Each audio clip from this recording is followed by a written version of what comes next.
आज हम लोग एक नए टॉपिक के बारे में डिस्कस करते हैं जिसका नाम है फिजियोलॉजिकल चेंजेस ड्यूरिंग प्रेगनेंसी। इसमें क्या होता है कि जब एक फीमेल प्रेग्नेंट होती है तो उसके बॉडी में एंड उसके बॉडी के आर्गन में क्या क्या चेंजेस देखने को मिलते हैं, इसको हम लोग डिटेल में इसमें स्टडी करेंगे। तो आगे हम लोग इसको मिल के पढ़ते हैं कि क्या होता है physiological changes during pregnancy. Physiological changes during pregnancy. Pregnancy brings about complex physiological changes in almost every system of the woman's body. इसमें कह रहा है कि ड्यूरिंग प्रेगनेंसी फीमेल बॉडी में कई तरह के परिवर्तन देखने को मिलते हैं। This change are essential to support the growing fetus, prepare the body for labor and adapt to the metabolic demand of the pregnancy. इसमें ये कह रहा है कि जो फीटस के ग्रोथ एंड लेबर के लिए बॉडी प्रिपेयर होती है और जो भी मेटाबॉलिक डिमांड होते हैं प्रेगनेंसी में उन्हें फुलफिल करते हैं। सबसे पहला जो है रिप्रोडक्टिव सिस्टम। रिप्रोडक्टिव सिस्टम में क्या क्या चेंजेस देखने को मिलती हैं ड्यूरिंग प्रेगनेंसी, इसमें हम लोग डिटेल में देखते हैं। रिप्रोडक्टिव सिस्टम सबसे पहला है यूट्रस, मीन्स कि यूट्रस में क्या चेंजेस देखने को मिल रहा है। Size increased from 7.5 centimeter to about 30 centimeter by term. इसमें यह कह रहा है कि इसका जो साइज होता है, जो यूट्रस है उसका जो साइज होता है 7.5 सेंटीमीटर से बढ़कर लगभग 30 सेंटीमीटर तक हो जाता है। आगे देखते हैं। वेट इंक्रीज फ्रॉम 50 से 60 ग्राम टू 1000 से 1200 ग्राम। इसमें यह कह रहा है कि जो वेट होता है यूट्रस का जो वेट होता है वो 50 से 60 ग्राम से बढ़कर 1000 से 1200 ग्राम हो जाता है प्रेगनेंसी में। और नॉर्मल यूट्रस का जो साइज होता है, एक फीमेल में जो नॉर्मल यूट्रस होता है उसका जो साइज होता है उसमें 50 से 60 ग्राम होता है। जैसे ही जो मदर है वो प्रेग्नेंट होती है, यूट्रस का साइज बढ़ने लगता है, वो इतना बढ़ता है कि 1200 ग्राम पहुंच जाता है। Become more vascular and soft, Hegar sign. इसमें कह रहा है कि जैसे ही ब्लड सर्कुलेशन बढ़ता है यह जो यूट्रस है वो सॉफ्ट हो जाता है। हेगर साइन मीन्स की सॉफ्टनिंग ऑफ यूट्रस। अगर यूट्रस सॉफ्ट हो जा रहा है तो उसको हम लोग हेगर साइन बोलते हैं। ये ऑब्जेक्टिव क्वेश्चन में पूछ लेता है कि हेगर साइन क्या होता है, तो हम लोगों को पता होना चाहिए सॉफ्टनिंग ऑफ यूट्रस को हेगर साइन बोलते हैं। ब्रैक्सटोन हिक्स कॉन्ट्रैक्शन में begin in the second trimester. इसमें यह कह रहा है कि सेकेंड ट्राइमेस्टर में ब्रैक्सटोन हिक कॉन्ट्रैक्ट होना शुरू हो जाता है। जो ब्रैक्सटोन हिक है वो सेकेंड ट्राइमेस्टर में कॉन्ट्रैक्ट होना शुरू हो जाता है। इसके बाद देखते हैं कि सर्विक्स में क्या क्या चेंजेस देखने को मिल रहा है during pregnancy. Soften Goodell sign. इसमें ये कह रहा है कि जो सर्विक्स होता है वो सॉफ्ट हो जाता है। सॉफ्टनिंग ऑफ सर्विक्स को हम इसमें गुडेल साइन का मतलब होता है सॉफ्टनिंग ऑफ सर्विक्स। सर्विक्स का अगर सॉफ्टनिंग देखने को मिल रहा है तो उसे हम लोग गुडेल साइन बोलते हैं। Next, becomes more vascular and the bluish in color, Chadwick sign. इसमें कह रहा है कि ज्यादा ब्लड सर्कुलेशन के कारण जो सर्विक्स होता है ब्लूइश कलरेशन का हो जाता है, मीन्स कि ब्लूइश कलर का हो जाता है। यहाँ पे लिखा है ब्लूइश कलर का हो जाता है, जिसे चैडविक साइन कहते हैं। इसमें था गुडेल साइन में क्या था कि जो सर्विक्स है वो सॉफ्ट हो जाता है, और जो चैडविक साइन में जो सर्विक्स होता है वो ब्लूइश कलर का हो जाता है। ज्यादा ब्लड सर्कुलेशन के कारण जो सर्विक्स का कलर है वो चेंज हो जाता है। नेक्स्ट है increase mucus production, form a mucus plug to block the cervix canal, protect against infection.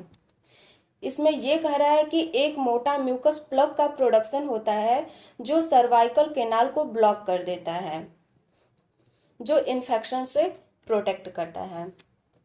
जो इन्फेक्शन होता है उससे वो प्रोटेक्ट करता है।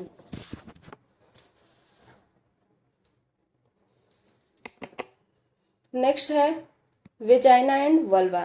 मीन्स कि वेजाइना एंड वल्वा में क्या क्या चेंजेस देखने को मिलते हैं during pregnancy. Increase vascularity and elasticity. इसमें ये कह रहा है कि इसमें क्या होता है कि इंक्रीज वैस्कुलरिटी मीन्स कि blood circulation and elasticity increase. Elasticity means कि जो वेजाइना होता है उसमें लचीलापन देखने को मिलता है ड्यूरिंग प्रेगनेंसी। आगे bluish discoloration due to the increase blood flow. इसमें यह कह रहा है कि इंक्रीज ब्लड फ्लो के कारण ब्लूइश डिस्कलरेशन देखने को मिलता है, वेजाइना में ब्लूइश डिस्कलरेशन देखने को मिलता है। Increase vaginal discharge leucorrhoea. इसमें कह रहा है कि वेजाइनल डिस्चार्ज इंक्रीज हो जाता है जिसे ल्यूकोरिया कहते हैं, मेडिकल टर्म में ल्यूकोरिया कहते हैं। अगर वेजाइनल डिस्चार्ज इंक्रीज हो रहा है तो हम लोग उसको ल्यूकोरिया बोलते हैं। आगे है ओवरी। ओवरी में क्या क्या चेंजेस देखने को मिल रहा है ड्यूरिंग प्रेगनेंसी, इसमें हम लोग बात करते हैं। Ovulation stop due to the high level of oestrogen and progesterone. इसमें यह कह रहा है कि एस्ट्रोजन एंड प्रोजेस्टेरॉन बढ़ने के कारण ओवुलेशन जो है वो स्टॉप हो जाता है। Corpus luteum secreted progesterone until the placenta takes over the around 10 to 12 week. इसमें यह कह रहा है कि कार्पस लूटियम स्टार्टिंग 10 से 12 वीक तक प्रोजेस्टेरॉन बनाता है, जब तक कि प्लेसेंटा यह कार्य नहीं संभाल लेता।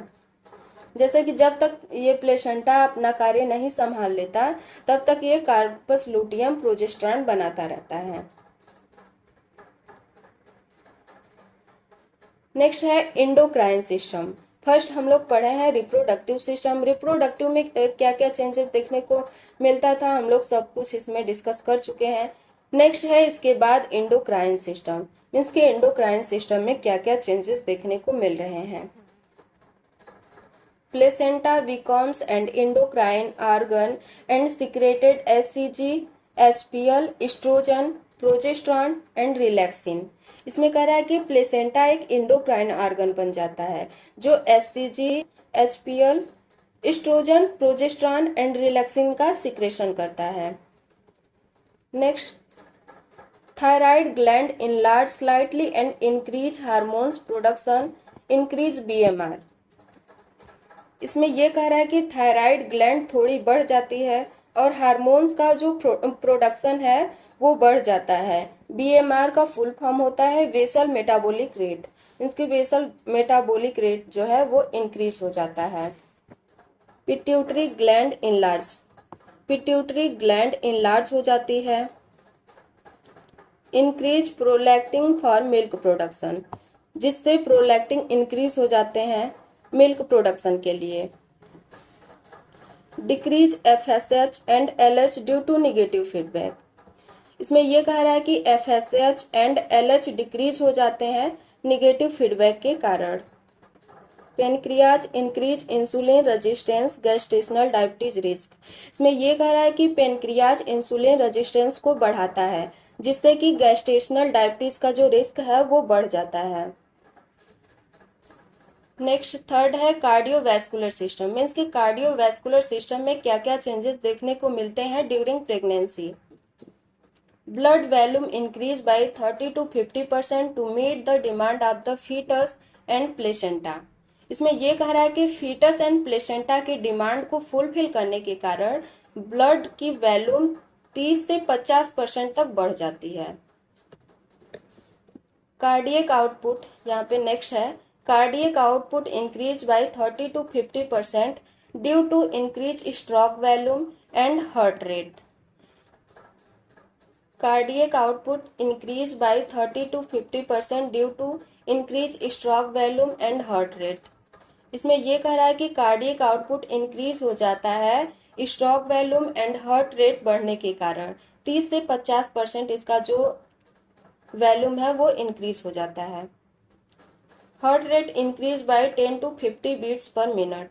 इसमें यह कह रहा है कि हार्ट रेट इंक्रीज हो जाता है 10 से 15 बीट्स पर मिनट तक। Physiological anaemia haemodilution due to plasma volume increasing more than RBC mass. इसमें ये कह रहा है कि फिजियोलॉजिकल एनीमिया में क्या है कि आरबीसी की तुलना में प्लाज्मा की मात्रा में अधिक वृद्धि के कारण जो हीमोडाइल्यूशन हो जाता है। Blood pressure decrease slightly in mid pregnancy due to the vasodilation but return to normal in late pregnancy.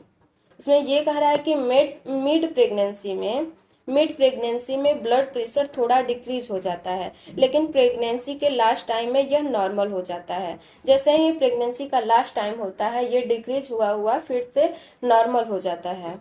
Supine hypotension syndrome, compression of inferior vena cava when lining flat. इसमें यह कह रहा है कि सुपाइन हाइपोटेंशन सिंड्रोम क्या होता है कि जो मदर होती है उसको फ्लैट लेटने से इंफीरियर वेना कावा पर दबाव हो जाता है। रिस्पायरेटरी सिस्टम मीन्स कि रिस्पायरेटरी सिस्टम में क्या क्या चेंजेस देखने को मिलती है ड्यूरिंग प्रेगनेंसी, इसमें देखते हैं। Tidal volume increase by 30 to 40%। इसमें जो टाइडल वॉल्यूम है वो इंक्रीज हो जाती है 30 to 40% तक। Oxygen consumption increase by 20 to 30%। इसमें क्या होता है कि ऑक्सीजन की नीड 20 से 30% इंक्रीज हो जाती है।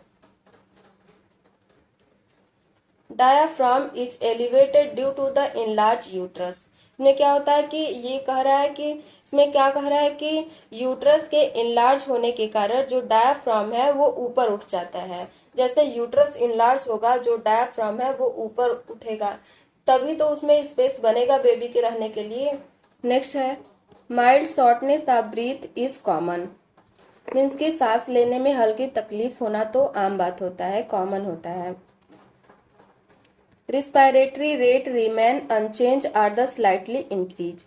इसमें क्या है कि जो रिस्पायरेटरी रेट है वो अपरिवर्तित होती रहती है या थोड़ी इंक्रीज हो जाती है। यहाँ पे स्लाइटली इंक्रीज मीन्स कि थोड़ा सा इंक्रीज हो जाता है। गैस्ट्रो इंटेस्टाइनल सिस्टम मीन्स कि गैस्ट्रो इंटेस्टाइनल सिस्टम में क्या क्या चेंजेस देखने को मिल रहे हैं during pregnancy. Slower gastric emptying and the reduce mortality, constipation, blotting. Means कि फूड डाइजेस्ट होने में टाइम लगेगा और मोर्टेलिटी रेट रेड्यूस होगी, जिससे कि constipation and blotting. Constipation means कि आपको पता ही होगा, ब्लॉटिंग मीन्स होता है कि स्वेलिंग, इंटेस्टाइन में स्वेलिंग हो जाती है, उसको हम लोग ब्लॉटिंग बोलते हैं। Relaxation of lower oesophageal sphincter, heart burn due to the progesterone. Lower oesophageal sphincter में रिलैक्सेशन हो जाएगा जिससे कि हार्ट बर्न होगा, प्रोजेस्ट्रॉन के कारण हार्ट बर्न होगा। Nausea and vomiting in the first trimester, morning sickness. Means कि फर्स्ट ट्राइमेस्टर में नोजिया एंड वोमिटिंग होगा मॉर्निंग में। Gall bladder emptying in slower risk of the gall stone. इसमें यह कह रहा है कि गॉल ब्लैडर की क्रिया धीमी होने के कारण गॉल स्टोन का जो रिस्क है वो बढ़ जाता है। नेक्स्ट देखते हैं यूरिनरी सिस्टम मीन्स कि यूरिनरी सिस्टम में क्या क्या चेंजेस देखने को मिल रहे हैं ड्यूरिंग प्रेगनेंसी। इसमें हम लोग बात करते हैं kidney enlarge slightly, GFR glomerular filtration rate increase bye 40 to 50%। Kidney थोड़ी बड़ी होती है, जीएफआर फिल्ट्रेशन रेट जो है 40 से 50% तक बढ़ जाता है। Ureters dilate due to progesterone, urinary stasis risk of urinary tract infection. इसमें यह कह रहा है कि प्रोजेस्ट्रॉन के कारण यूट्रस का डायलेशन होता है, जिससे कि यूरिनरी स्टेसिस मीन्स कि यूरिन रुकने की प्रवृत्ति होती है, जिससे यूटीआई का रिस्क जो है वो बढ़ जाता है। इसमें यूटीआई का रिस्क बढ़ जाता है यूरिनरी स्टेसिस के कारण। नेक्स्ट है increase frequency of urination due to bladder compression by the uterus. इसमें क्या होता है कि यूट्रस द्वारा ब्लडर की कंप्रेशन के कारण जो यूट्रस है उस पे कंप्रेशन के कारण यूरिन फ्रीक्वेंसी इंक्रीज हो जाती है, जो यूरिन की फ्रीक्वेंसी है वो इंक्रीज हो जाती है। नेक्स्ट है मैस्कुलोस्केलेटल सिस्टम मीन्स कि मैस्कुलोस्केलेटल सिस्टम में क्या क्या चेंजेस देखने को मिल रहे हैं ड्यूरिंग प्रेगनेंसी, इसमें देखते हैं। Lordosis develop to maintain balance due to the growing abdomen. Means कि बढ़ते एब्डोमेन के कारण, इसमें कह रहा है कि बढ़ते एब्डोमेन के कारण बैलेंस मेंटेन बनाए रखने के लिए लॉर्डोसिस विकसित होता है। लॉर्डोसिस मीन्स कि जो कमर होती है थोड़ी झुक जाती है, उसको हम लोग लॉर्डोसिस बोलते हैं, मेडिकल टर्म में लॉर्डोसिस बोलते हैं। Relaxin hormone soften pelvic girdle pain waddling gait. Means कि रिलैक्सिन हार्मोन्स पेल्विक लिगामेंट को सॉफ्ट बनाता है, जिससे pelvic girdle pain pain and waddling gait means कि लड़खड़ाती चाल देखने को मिलती है। जो पेशेंट होता है उसमें मीन्स कि जो प्रेग्नेंट वुमेन होती है उसमें पेल्विक ग्रिडल पेन देखने को मिलेगा एंड लड़खड़ाती चाल देखने को मिलता है। नेक्स्ट है muscle cramps and backache are common. Means कि मसल क्रैम्प्स मीन्स कि मसल में ऐठन, यहाँ पे क्रैम्प्स मीन्स कि ऐठन, मसल्स में ऐठन एंड बैकएक मीन्स कि बैक पेन आर कॉमन, ये कॉमन होता है। इंटरगुमेटरी सिस्टम मीन्स कि स्किन में क्या चेंजेस देखने को मिलते हैं। हाइपर पिगमेंटेशन क्या होता है कि स्किन का कलर डार्क हो जाता है, उसको बोलते हैं hyperpigmentation. Linea nigra dark line from umbilicus to pubis. Linea nigra होता है मीन्स कि अम्लाइकल से जो नीचे की लाइन होती है, अम्लाइकल से लेकर प्यूबिस तक जो लाइन होती है वो डार्क देखने को मिलती है। क्लोजमा और mask of pregnancy brown patches on face. इसमें क्लोजमा और मास्क ऑफ प्रेगनेंसी में फेस पर पेचेस देखने को मिलेंगे। Stretch mark striae gravidarum on abdomen breast and thigh. Abdomen breast and thigh पर स्ट्रेच मार्क देखने को मिलेगा, मीन्स कि खिंचाव के निशान, जैसे खींचे खींचे निशान देखने को मिलते हैं। नेक्स्ट है इंक्रीज ब्लड सर्कुलेशन में lead to warm moist skin and redness. इसमें क्या है कि ब्लड सर्कुलेशन बढ़ने से स्किन वार्म एंड मॉइस्ट हो सकती है तथा उसमें रेडनेस आ सकती है।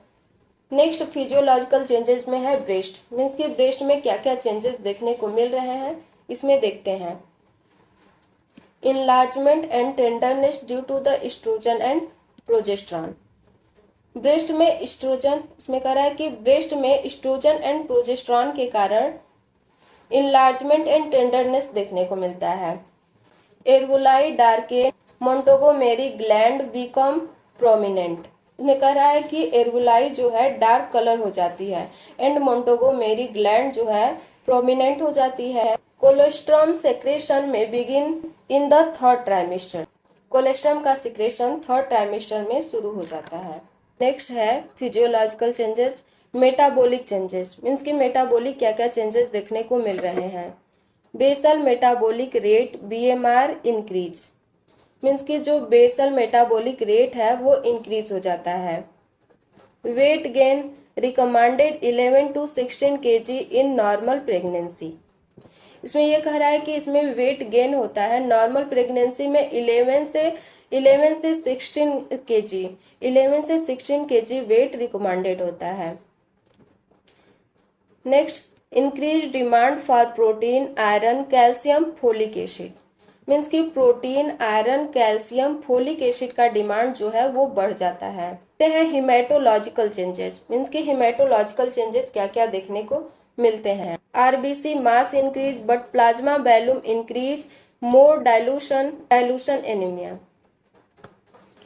आरबीसी का मास जो है वो इंक्रीज हो जाता है बट प्लाज्मा की जो वॉल्यूम है वो अधिक बढ़ जाती है, डाइल्यूशन एनीमिया को हम लोग दूसरे नाम से भी जानते हैं जिसका नाम है फिजियोलॉजिकल एनीमिया। डाइल्यूशन एनीमिया या फिर इसको फिजियोलॉजिकल एनीमिया बोलते हैं। नेक्स्ट है WBC count increase specially during labour. इसमें क्या कह रहा है कि जो WBC का काउंट है इंक्रीज हो जाता है स्पेशली ड्यूरिंग लेबर में। Next clotting factor increase hypercoagulable state risk of thrombosis.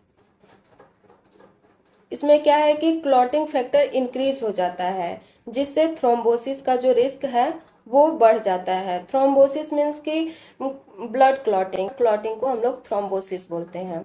Immune system means कि इम्यून सिस्टम में क्या क्या चेंजेस देखने को मिल रहे हैं during pregnancy. Mild suppression of maternal immune system to tolerate the fetus. इसमें क्या कह रहा है कि फीटस को टॉलरेट करने के लिए मेटरनल इम्यून सिस्टम को माइल्ड सप्रेशन देना होता है। Increase risk of infection but also protect through antibody transfer. इसमें क्या होता है कि इन्फेक्शन का रिस्क जो है वो बढ़ जाता है, बट एंटीबॉडी ट्रांसफर के माध्यम से प्रोटेक्शन मिलता है। जो एंटीबॉडी ट्रांसफर होता है उससे हमें प्रोटेक्शन मिलता है।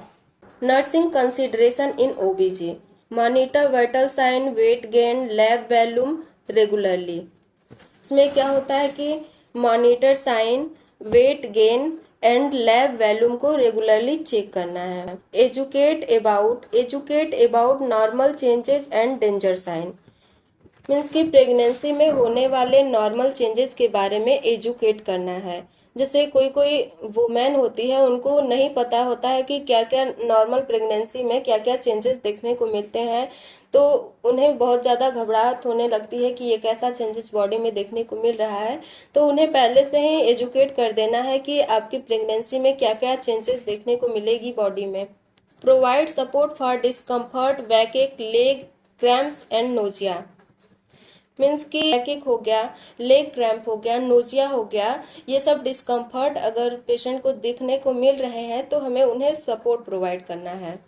Promote healthy diet and hydration, promote healthy diet and hydration. इसमें क्या होता है कि हेल्दी डाइट एंड हाइड्रेशन को प्रमोट करना है। Encourage antenatal visit and follow up, means कि रेगुलर एंटीनेटल विजिट को इनकरेज करना है।